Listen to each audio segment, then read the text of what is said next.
8 अगस्त 1963 की रात royal mint train Scotland से लंदन जा रही थी और ये सफ़र करीब 12 घंटे का होना था। रॉयल मिंट ट्रेन के अंदर इतना कैश जा रहा था कि अगर कोई इसको लूट ले तो उसके 7 पुश्तों को कभी भी काम करने की ज़रूरत नहीं पड़ती। रॉयल मिंट ट्रेन कोई आम ट्रेन नहीं थी।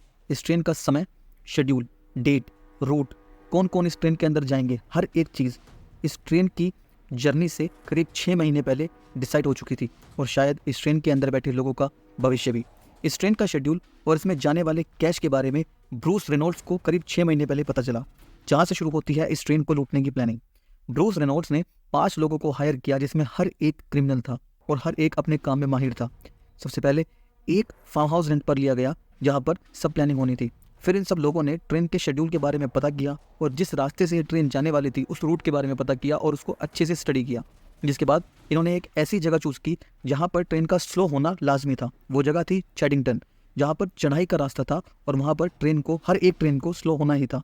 इन क्रिमिनल्स ने ट्रेन के हर एक स्टाफ के बारे में पता किया, उनके हर एक रूटीन के बारे में, कब वो खाना खाते हैं, कब वो सिगरेट पीते हैं, कब वो कॉफ़ी पीते हैं, हर एक चीज़ के बारे में पता किया गया जिससे एक सही मौका बन सके।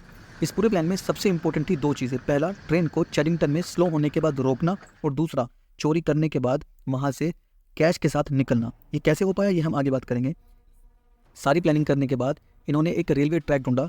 वो रेलवे ट्रैक अबेंडेंड था, यानी कि सरकार उसको यूज़ नहीं कर रही थी और एक ट्रेन रेंट पर ली गई और करीब 1 महीने तक उस ट्रैक पर रिहर्सल करी गई ताकि हर कोई अपने रोल पर परफेक्ट हो जाए। इस प्लान के लिए इन्होंने 3 व्हीकल यूज़ किए। पहला एक बड़ा ट्रक, दूसरा एक रेंज रोवर कार और तीसरा एक स्पोर्ट्स कार। हर एक व्हीकल बहुत सोच समझकर चूज़ किया गया था जिसके बारे में आपको आगे पता चलेगा। अब आती है 8 अगस्त की रात जब ये ट्रेन स्कॉटलैंड से निकलती है। ट्रेन के अंदर बैंक का कैश और साथ में करीब 5 क्रू मेंबर्स थे।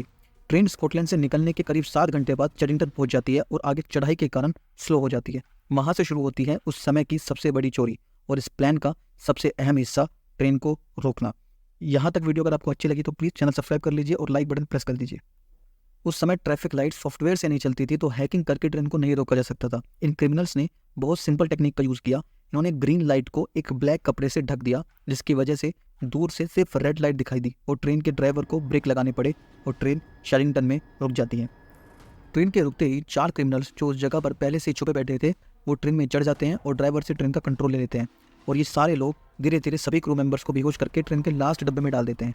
ये लोग ट्रेन को वहाँ से करीब 10 किलोमीटर तक आगे ले जाते हैं जहाँ पर इनका एक आदमी ट्रक और रेंज रोवर के साथ इनका इंतजार कर रहा था। ट्रक का काम था सारा कैश फार्म हाउस तक लेकर जाना और रेंज रोवर ऑफरोडिंग के लिए हायर की गई थी क्योंकि वो सारा रास्ता एक पहाड़ी इलाका था। फार्म हाउस पर स्पोर्ट्स कार इनका वेट कर रही थी। स्पोर्ट्स कार उसकी स्पीड के लिए चूज़ की गई थी ताकि अगर पुलिस को पता भी चल जाए और इनका पीछा करे तो वो वहाँ से भागने में कामयाब हो जाएं। सारा कैश ट्रक में लोड किया गया और प्लान के मुताबिक फार्म हाउस पे छुपा दिया गया और सारे क्रिमिनल्स स्पोर्ट्स कार से वहाँ से अलग अलग जगह चले जाते हैं। इसके बाद हर एक न्यूज़पेपर की हेडलाइन में इस चोरी के किस्से छापे गए। इसके ऊपर काफ़ी डॉक्यूमेंट्रीज, काफ़ी मूवीज़ बनाई गई और इसको उस समय की सबसे बड़ी चोरी बताया गया।